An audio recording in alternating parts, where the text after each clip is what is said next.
Hi guys, I'm Nicole Joseph Soriano and I want to share it to others. Guys, masakit na magmahal. Kung sa maling tao ka nagmamahal. Masarap. Masarap magmahal guys. Lalo na kung feels na masaya, langit ka na. Totoo yun. Pero dapat, pag nagmahal ka, takes to tango. Para sa'yo yan guys, dapat hindi lang yung isa yung nagdadala, dalawa kayo. Share ko lang sa inyo experience ko. Ang pagmamahal kasi naramdaman ko, naranasan ko, hindi lang pala parang lalak ng basketball. Hawak-hawak mo bola. Pero hindi naman dapat paglaruan. Dapat may play kayo. And sana mag-play kayo. It's not play. Kailangan na relationship. Hindi dapat nilalaro. Namahal. Pero guys, may solusyon ako sa inyo. Pag nasaktan kayo, eto sagot sa inyo. Betadine. Eto para sa sugat na nagdurog ko hanggang ngayon. Bilinis yung sugat nyo rito guys. At di siya, kahit gamot na siya, kaya niyang pagaling ang sugat na durog. Kaya guys, may awit ako para sa inyo. Betadine.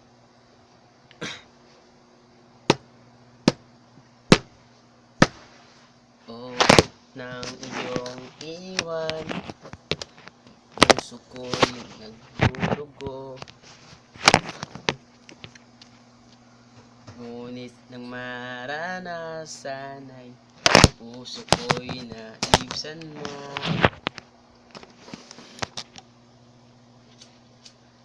Kita ng lunas para sa sakit na nararamdaman sa'yo. Iniwan mong nagdurugo ang puso kong ito. At sana'y wag nang babalik pang muli, upang ang aking puso'y sumigla sa panahon na may darating para sa akin na hindi ang puso ko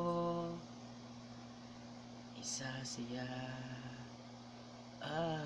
Pero guys, don't worry, hindi ko po inaano yung Betadine. Hindi ko po inintroduce sa inyo. Sinasabi ko lang, ganun galit na bagay nakapagpagaling para sa sakit na nararamdaman. This time guys, I don't to prove to anyone that love can hurt sometimes. Like Ed Sheeran said, but loves can moves in the mysterious wave. Now wave guys waves yun. Kamali ako. Ganun naman talaga di ba? Pag nagkakamali ka, dapat mag-sorry ka. Pero yung sorry, tandaan nyo guys, hindi nakakapagpagaling yan. Kahit ulit-ulitin nyo pa yung salitang yun, mahirap kalimutan ang mga pagkakamali na gawa nyo. Sorry is that a words but can't heal the wounds that you plant in my heart. So guys, and girls, lalo na kayo, sana wag lang lagi yung lalaki yung may pagkakamali.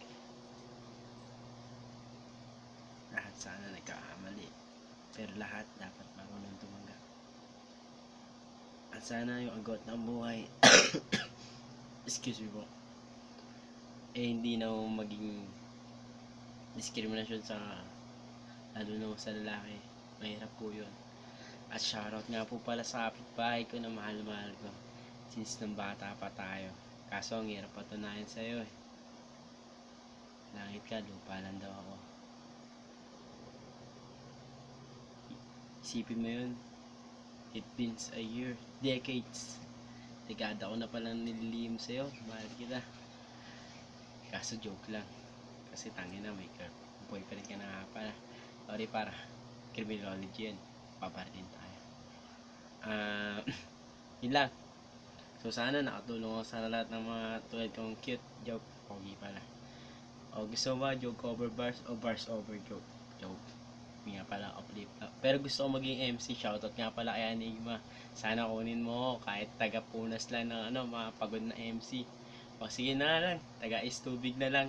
Pero sana makalabang ko si Sinyo sa Asidelo. Rebuttal Kings, Rebuttal Prince. Yes, ako na lang ang magiging Rebuttal Prince of the Prince. Thank you.